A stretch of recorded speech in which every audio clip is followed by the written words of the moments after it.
Okay, well, friends, it is one more video on our shares chapter of Indian corporate law. Yesterday, we have understood different types of share capital, meaning of shares, share capital, and then nature of share capital. Okay, shares. So, today we are going to understand different types or kinds of shares, and we will discuss in detail what are these types of shares. Okay, so we have before 1956 three types of shares, that is preference shares, ordinary shares, and deferred or founder shares. But after enactment of 1956 act, only there are two types of shares, preference and equity shares. Only private companies are allowed to take these deemed shares besides preference shares. Okay, so let us discuss these two types of shares. One is the preference shares. So preference shares are those shares which have preferential right as to the uh, payment of dividend and the return of share capital during the time of winding up of the company. So 2013 Act defines that preference share capital is that part of share capital of the company which carries a preferential right as to the payment of dividend and preferential right to the payment of repayment of paid up capital at the time of winding up of the company.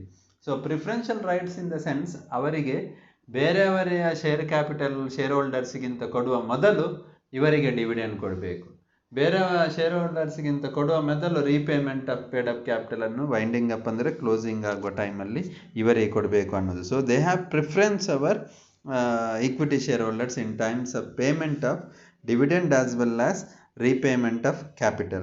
So let us discuss some of the characteristics of this preference share shares. So we have first, preference shareholders enjoy preferential right to receive the dividend. So whenever dividend is declared by the company, they have the right to take dividend first. ಅಂದರೆ ಅವರಿಗೆ ಮೊದಲು ಕೊಡಬೇಕು, ಬೇರೆಯವರ share ಹೋಲ್ಡರ್ಸ್ಗಿಂತ ಕೊಡುವ ಮೊದಲು. ಅದೇ ರೀತಿ preference share holders enjoy priority in respect of return of capital at the time of winding up the company. ಕಂಪನಿಗೆ ಏನಾದರೂ ಕಾರಣದಿಂದಾಗಿ ಕಂಪನಿ ಕ್ಲೋಸ್ ಆಗ್ತದೆ ಅಥವಾ ಲಿಕ್ವಿಡೇಷನ್ ಆಗ್ತದೆ ಅಥವಾ ವೈಂಡಿಂಗ್ ಅಪ್ ಅಂತ ಹೇಳ್ತಾರೆ ಕ್ಲೋಸಿಂಗ್ ಪ್ರೋಸೆಸ್ಗೆ. ಸೊ ಆ ಟೈಮಲ್ಲಿ ಶೇರ್ ಕ್ಯಾಪಿಟಲ್ ಅಂತ ಕೊಡಲಿಕ್ಕೆ ಬರುವಾಗ ಮೊದಲು ಇಕ್ವಿಟಿ ಶೇರ್ ಹೋಲ್ಡರ್ಸ್ಗಿಂತ ಮೊದಲು ಇವರಿಗೆ ಕೊಡಬೇಕಾಗ್ತದೆ shares. So that is preferential.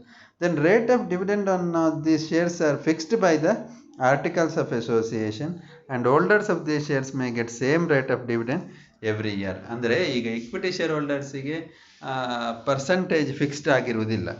But preference share ಹೋಲ್ಡರ್ಸ್ಗೆ ಏನಂದರೆ ಆರ್ಟಿಕಲ್ಸ್ ಆಫ್ ಅಸೋಸಿಯೇಷನ್ ಅಲ್ಲಿ ಒಂದು ಪರ್ಟಿಕ್ಯುಲರ್ ಪರ್ಸೆಂಟೇಜ್ ಫಿಕ್ಸ್ ಮಾಡಿರ್ತಾರೆ, 10, 12 ಎಕ್ಸೆಟ್ರಾ. ಸೊ ಆ ಫಿಕ್ಸ್ಡ್ ಪರ್ಸೆಂಟೇಜ್ ಅವರಿಗೆ ಸಿಗ್ತದೆ share capital. Okay, then if the shares are issued are cumulative preference shares, then holders of the shares are entitled to receive the dividend of the year even though company fails to declare a dividend in a particular year. So ಯಾವುದಾದ್ರೂ ಒಂದು ಇಯರಿಗೆ dividend declare ಮಾಡಲಿಲ್ಲ, may be due to several reasons, profit ಇರಲಿಲ್ಲ ಅಂತ ಹಾಗೆ ಇರ್ಬೋದು. So ಆ ಟೈಮಲ್ಲಿ ಕೂಡ ನೆಕ್ಸ್ಟ್ ಟೈಮ್ ಕೊಡುವಾಗ ಅವರಿಗೆ ಆ ಹಿಂದಿನ ಪರ್ಟಿಕ್ಯುಲರ್ ಡಿವಿಡೆಂಡ್ ಇರ್ತದಲ್ಲ ಅದನ್ನು ವಾಪಸ್ ಮಾಡುವ ರೈಟ್ ಇರ್ತದೆ, ಬಟ್ ವಾಪಸ್ ಕೇಳುವ ರೈಟ್ ಇರ್ತದೆ, ವಾಪಸ್ ಕೊಡಬೇಕು ಕಂಪನಿ. ಸೊ ಅದು ಕ್ಯುಮ್ಯುಲೇಟಿವ್ ಪ್ರಿಫರೆನ್ಸ್ ಶೇರ್ ಹೋಲ್ಡರ್ಸಿಗೆ ಮಾತ್ರ ಇರ್ತದೆ. ಅದರಲ್ಲಿ ಒಂದು ಟೈಪ್ ಉಂಟು ಕ್ಯುಮ್ಯುಲೇಟಿವ್ ಅಂತ ಅಲ್ಲಿ. So if the preference share capital is called as rentier capital, ಯಾಕಂದರೆ preference share capital get fixed income at the time of rent paid by the tenant. Like ರೆಂಟಿಗೆ ಹೇಗೆ ಪೇಮೆಂಟ್ ಸಿಗ್ತದೆ ಹಾಗೆ ಇವರಿಗೆ ಕೂಡ ಫಿಕ್ಸ್ಡ್ ಇದು ಸಿಗ್ತದೆ. Then such shares can be redeemed during the lifetime of the company. ಅಂದರೆ ನೀವು ಅದನ್ನು ರೀಪೇಮೆಂಟ್ ಕೇಳಬಹುದು during the lifetime of company. Winding ಅಪ್ಗೆ ಮಾತ್ರ ಅಲ್ಲ, ವೈಂಡಿಂಗ್ ಅಪ್ ಸ್ಟೇಜಸಲ್ಲಿ ಅಲ್ಲ, ಅದರ ನಡುವೆ ಕೂಡ ಇದು ಮಾಡ್ಬೋದು. Face value of such shares is higher when compare to equity share. So ಇವರ ಫೇಸ್ ವ್ಯಾಲ್ಯೂ, ಈ ಶೇರ್ಸ್ನ ಫೇಸ್ ವ್ಯಾಲ್ಯೂ ಇಕ್ವಿಟಿ ಶೇರ್ ಕ್ಯಾಪಿಟಲ್ಗಿಂತ ಹೆಚ್ಚಿರ್ತದೆ. The holders of the shares have limited voting right. ಈ ವೋಟಿಂಗ್ ರೈಟ್ಸ್ ಅಂತ ಬರುವಾಗ ಇಕ್ವಿಟಿ ಶೇರ್ ಹೋಲ್ಡರ್ಸಿಗೆ highest voting right ಇರ್ತದೆ, ಮತ್ತು ಇವರಿಗೆ ಸ್ವಲ್ಪ ರಿಸ್ಟ್ರಿಕ್ಷನ್ ಇರ್ತದೆ. These shares are guarantee stable income every year, so preferred by those of the cautious investors who do not want to take risk. So risk ಯಾರಿಗೆ ತೆಗೆದುಕೊಳ್ಳಿಕ್ಕೆ ಮನಸ್ಸಿರುವುದಿಲ್ಲ, ಯಾರು cautious investors ಇರ್ತಾರೆ ಅವರಿಗೆ ಈ ಇದರಲ್ಲಿ ಶೇರ್ಸಲ್ಲಿ ಇದು ಬೆಸ್ಟ್ ಇನ್ವೆಸ್ಟ್ಮೆಂಟ್ ಅಂತ ಕಾಣ್ತದೆ ಅಂತ ಹೇಳ್ತಾರೆ. Portion of share capital is taken in total share capital of the company is lesser than of the equity capital. So usually preference share capital equity share ಹೋಲ್ಡರ್ಸ್ಗಿಂತ ಶೇರ್ ಕ್ಯಾಪಿಟಲ್ಗಿಂತ ಕಡಿಮೆ ಇರ್ತದೆ ಕಂಪನಿಯಲ್ಲಿ. So these are the features of preference share capital. Next we shall move on to equity shares. So equity shares are those shares which do not have any preferential right in respect of receiving dividend whenever the dividends are declared by the company in any year and in the return of capital at the time of liquidation. So ಯಾರಿಗೆ ಇಂಥ preferential right ಇರುವುದಿಲ್ಲ in terms of dividend and repayment of capital, so such shares are called as equity shares. So ಇಲ್ಲಿ definition ಉಂಟು ನೋಡಿ, 43 of 2013 Act defines that equity shares are those shares which are not preference shares. ಅಂದರೆ ಯಾರ್ದು preference shares ಅಲ್ಲ ಅದೇ equity share. So equity shares right with voting rights and equity shares with differential rights ಅಂತ ಉಂಟು. ಅಂದರೆ differential rights as to dividend, voting and otherwise in accordance with the act. ಅದರಲ್ಲಿ ಕಂಪನಿಯಲ್ಲಿ ಹೇಗಿರ್ತದೆ ಅದನ್ನು ಮತ್ತೆ ಡಿಸ್ಕಸ್ ಮಾಡುವ when we discuss about the types of about the details of equity shares. So characteristics ಇದರಲ್ಲಿ ಏನು ಉಂಟಂತ ನೋಡು, dividend on the shares are paid to the share holders only after the payment to preference share capital.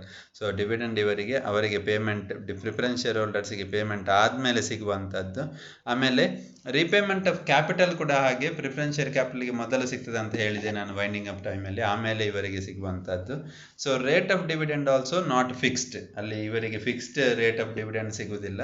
That depends on the profit, amount of profit earned by the company. And these shares are called as ownership shares. So ಇದನ್ನು ನಾವು real owners ಅಂತ ಕರೀತಾರೆ. So they are the real owners and these are the real ownership capital of the company. And as dividend is declared on these shares varies depends on the profits of the company. There is a greater risk in this investment. ಇಲ್ಲಿ risk ಜಾಸ್ತಿ, ಅದೇ ರೀತಿ return ಕೂಡ ಜಾಸ್ತಿ ಇರ್ತದೆ. ಹೆಚ್ಚು profit ಮಾಡಿದರೆ ಜಾಸ್ತಿ ರಿಟರ್ನ್ ಸಿಗ್ತದೆ, ಸೊ ಕಡಿಮೆ ಪ್ರಾಫಿಟ್ ಮಾಡಿದರೆ ಕಡಿಮೆ ಸಿಗ್ತದೆ, ಲಾಸ್ ಆದರೆ ಲಾಸ್ ಆಗ್ತದೆ, ಏನು ಸಿಗುವುದಿಲ್ಲ ಇವರಿಗೆ.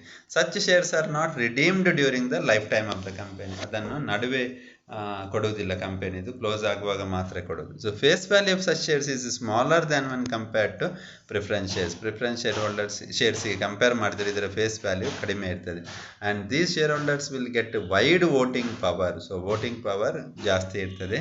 And market value of this shares ಫ್ಲಕ್ಚುವೇಟ್ in the market. ನೀವು ಶೇರ್ ಮಾರ್ಕೆಟಲ್ಲಿ ನೋಡ್ಬೋದು, ಕೆಲವೊಮ್ಮೆ ಶೇರ್ ಈಗ ರಿಲಯನ್ಸ್ ತೆಗೆದುಕೊಂಡು ಹೋದರೆ ಕೆಲವೊಮ್ಮೆ 2500 ಇರ್ತದೆ, ಕೆಲವು ಸಾರಿ 1900 ಇರ್ತದೆ.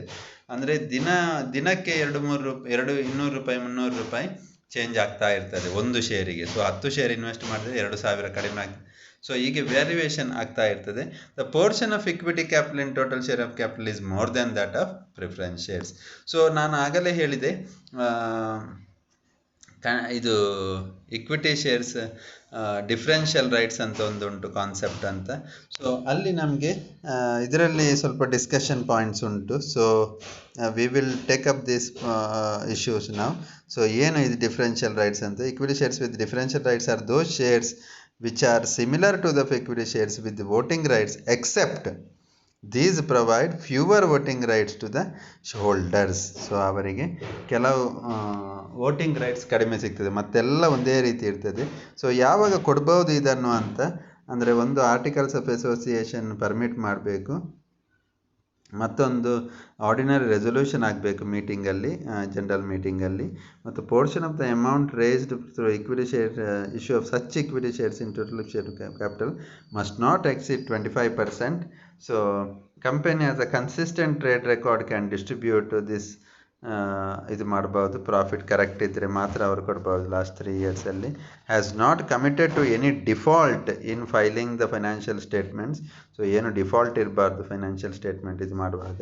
ಮತ್ತು company has not committed any default in the payment of our declaration of dividend.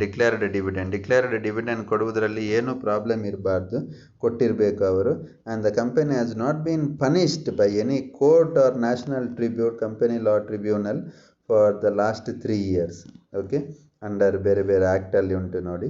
So the company cannot convert its existing equity share capital into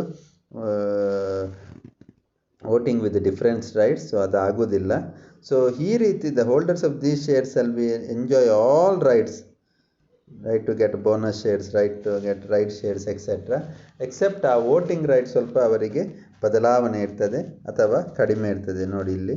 so they usually traded at discount and may offer higher dividends for the surrender of their voting rights. ಸೊ ಅವರಿಗೆ voting rights ಕಡಿಮೆ ಇರ್ತದೆ ಅಂತ ನಾವು ಹೇಳ್ತೇವೆ. But ಇದರಲ್ಲಿ so ಈ ರೀತಿ today we have understood the different types of shares.